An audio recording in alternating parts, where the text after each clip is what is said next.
Shalom. First and foremost, I want to give all praises, honor, and glory to Yahweh, Bahasham, Yahweh Shai, Bahasham, Recha Kodash. Double honors to the elders and the apostles of Great Millstone, and peace and blessings to the elect.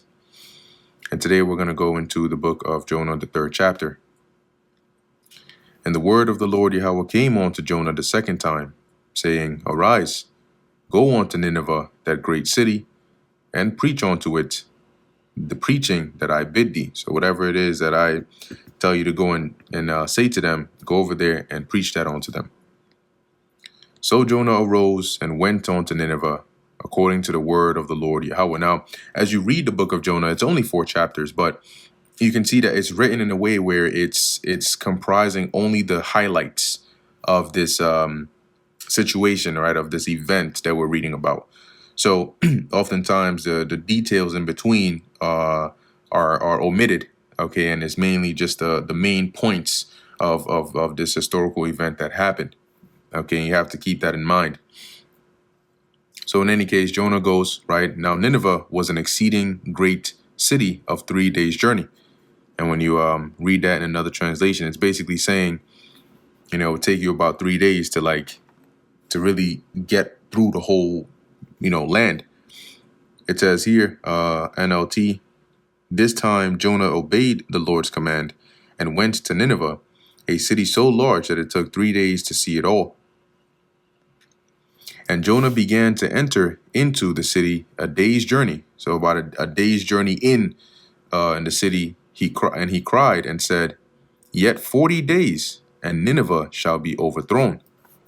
And it tells you here in going to verse 5 that when the people heard it, they believed God, right? But as I mentioned before, these are the main points, okay? On a more practical level, you can imagine he probably said more, okay, and explain more. Because if you just say, yet 40 days, Nineveh shall be overthrown, people are going to inquire, right? What do you mean? What's going on? What's going on here? Probably finding out, who is he, okay?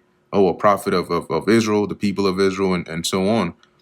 And it's important to remember that at this point, there has been an establishment of Israel, who they were, and who their God is, right? And how they, the prophets and so on and so forth that have been among them.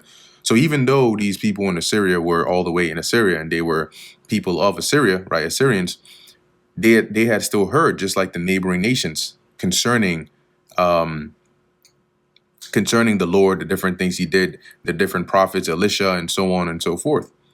Okay, so likely haven't heard, right, who Jonah was and what the message that God gave him is. Yeah, the same God that brought that destruction on Egypt, the same God that flooded the earth, the same God who put his fear upon the known world based on his actions. At that point, they said, yo, hold on.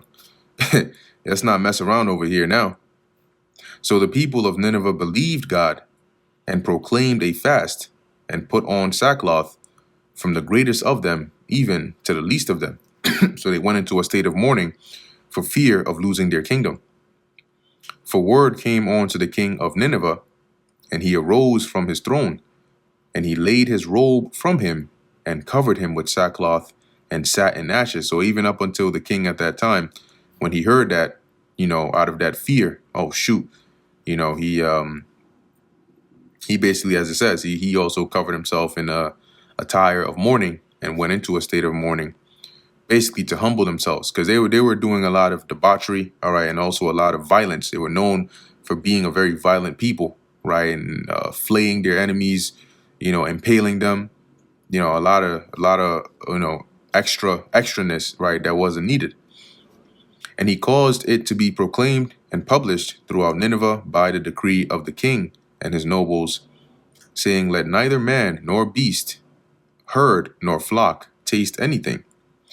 Let them not feed nor drink water. So basically everybody got to fast, even the animals. But let man and beast be covered with sackcloth, and cry mightily unto God.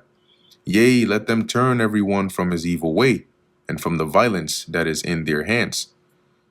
Who can tell if God will repent and turn away from his fierce anger, that we perish not?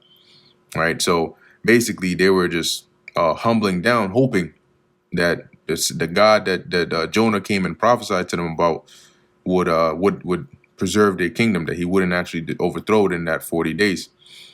Because keep in mind, like the Lord also judges these nations according to the wickedness they do, even though they're not like Israel and they haven't been given our law, statutes, and commandments. Well, if you look at I think I mentioned this before, the heathens that were in the land before Israel, right, in the promised land, the Lord mentioned, right, that he's driving them out for their wickedness, right? He's bringing that judgment upon them for their wickedness. Verse 10, and God saw their works, that they turned from their evil way, and God repented of the evil, right? It's also kind of like how, interestingly enough, the very same Assyrians, remember they had, after deporting the northern kingdom out of their land, they imported heathens, right, into the land. And the scriptures tell you that the heathens were being slain of lions and so on, because they were polluting the land. They were doing, abominable things in a holy land. And so a priest was sent onto them to teach them the ways of God. And once they started doing that, the lions ceased. See? So the Lord could have just said, well, F that, because you're heathens, I'm still going to just annihilate you all. But he didn't. So it says here, God saw their works, that they turned from their evil way and repented for the evil. So for a period of time, right, they stopped. They all ceased from all the wild, wicked, abominous things they were doing, right, humbled down. But once again, that was for a period of time, because we know they end up getting destroyed later, because guess what? That humility, that peace, that humbling, it didn't last. It definitely did not last long. It says here that he had said that he would do unto them, and he did it not. And I mean, similarly, even with Israel, right? The Lord, he'll say he's about to do something. Israel, cries out to him, and then he chills out, and then they go right back to it. Anyway, that brings us to the end of the book of Jonah, the 3rd chapter. Lord willing, that was edifying to the elect. In closing, I want to give all praises, honor, and glory to Yahweh, Bahasham Yahushai, Bahasham Racha Kodash. And until next time, Shalom.